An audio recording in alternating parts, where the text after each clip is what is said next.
What up, boys, and welcome back to another episode of First Reactions to First Listens. And what you got for me today, Dan? Well, I'm going back to one of my absolute favorites today.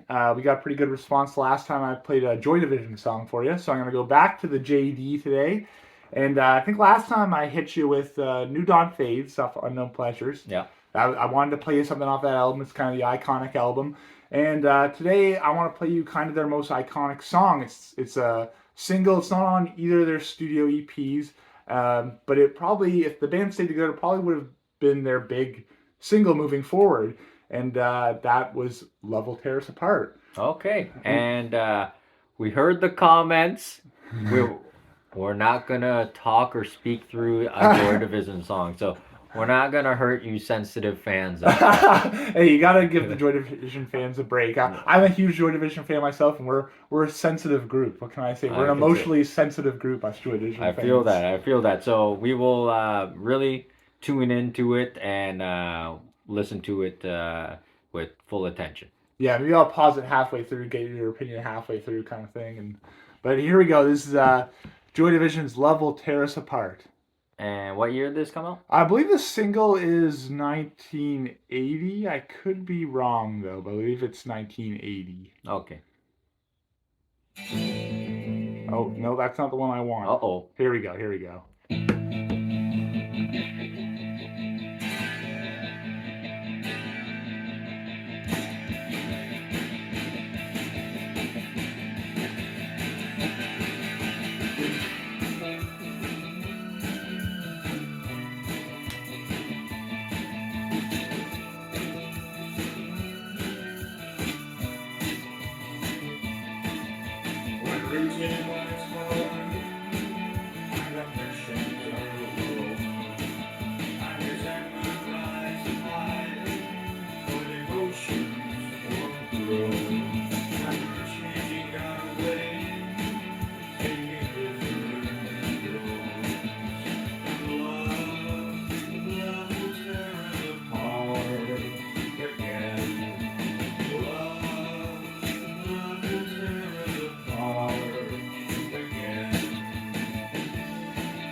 Just gonna pause it for a second, give you a little background. So the idea of Love Will Tear Us Apart, kind of real ongoing conflict in Ian Curtis's life. The singer is, Okay. he was kind of torn between. He's a guy who married young, had a child young, and as his life and career progressed, he ended up meeting another woman. Kind of was in love with two women at the same time. It was a major conflict in his life, along with a lot of like mental health issues and stuff like that. So that's kind of the theme of the song, is kind of like this idea of like love that's kind of like past its time, but still connected by like a routine and Yeah. So you can kind of hearing the lyrics. It's strange because the beat's kind of upbeat, and then he's very monotone. Yeah, that baritone vocals. So it's like it's a weird throw off, but it sounds good. I am here like the way he sings, how low it is. I'm struggling a little bit to hear actually what he's kind of saying, because it's my first time hearing the song. Right. So it's mostly the sound of the instruments and all that taking over a little bit for me. But so far it's not bad. And like that last Joy Division song I listened to, very bass driven again. Yeah. But I'll jump back into it.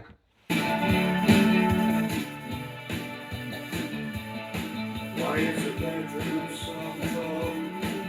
Turn away on your side. It's my time in that floor. Our respect so dry. And there's still less of you. Yeah, it's kind of like what I was saying there. There's still this appeal that we kept through our lives. Like it's like, kind of holding on to that lingering feeling. It's very much like that. Love breaking apart and the feeling. But we all kind of have gone through that or been through that, because we love what's normal, like you said, the routine. Mm-hmm. And then when we find someone new, oh man, this is different. This person has a boat and we can go boating instead of just sitting on the porch reading a book. It's a different kind of feel. Yeah, so exactly. I can see the struggles what he's going through here. Yeah, not back.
I'll just kind of pause it. So it just kind of fades out from here.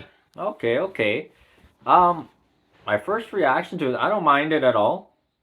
What's throwing me off is the I don't know if it's the intensity of the lyrics or the meaning, but the uppy kind of beat.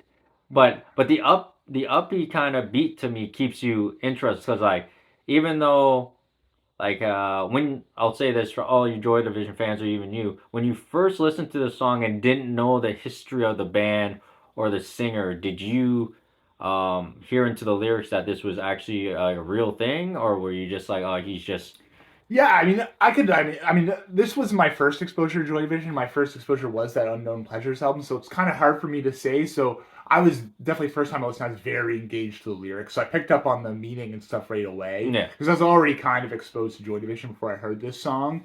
But I do like the idea of like that kind of upbeat, more new wavy sound than some of the earlier Joy Division stuff, and then with that baritone vocals and the kind of depressing lyrics, it makes it very gray feeling. That's what I yeah? enjoy Because about it. what I'm trying to get to is like a lot of guys like him. I don't know if he's still with this girl or what happened in Oh, that he's situation. dead now. Yeah, Yeah. okay. Did he kill himself? Yes, he passed away, committed suicide just not long after the song had been Okay, so released, this is what I'm or trying to maybe get before to. actually. And this band, I know you don't like this band, but I just want to kind of bring this up before I get into what I was gonna say. Like a band like Linkin Park, Chester, who killed himself, who really put his feelings out on the track of what he was going through, but a lot of people listening to it kind of skipped by the lyrics and didn't really, Right, you know, right. like the common fan. Now, if I just heard that for the first time, I can bob my head to the uppy beat because it's Yeah, catchy to me.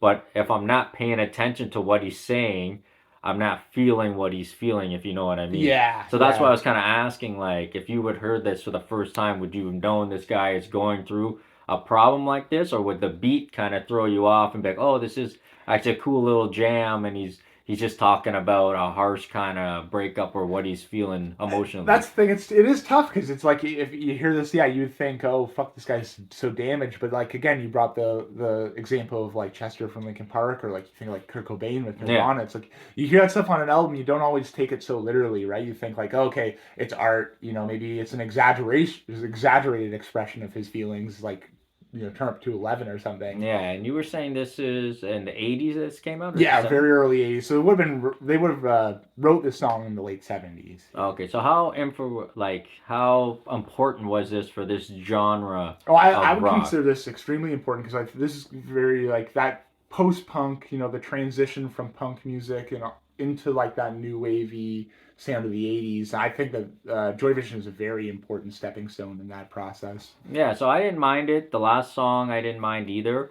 It's just like if a casual listen, like if I'm a casual listen and this came on the radio in the car, I would just hear the beat and go. Yeah, I think it's a And nice like because his voice is poppy so song. yeah, so melatonin or so deep or whatever, or how he comes off of, I wouldn't have picked up the meaning of the song if that makes sense. Right, right. Yeah, yeah, because the kind of upbeat feel of the Yeah, instrumentals. Yeah, but absolutely. it's great, and I would love to see going forward more examples of the band. So if any of you guys out there have an example for Dan, what would be a good song that has a mixture of kind of both for me, Hmm. put it below. Yeah. I don't mind hearing it. Absolutely, guys. Let us know other Joy Division song, maybe a song off Closer or something like that for next time. All right, and we will see you for another first reaction to a first listen. Till next time, boys.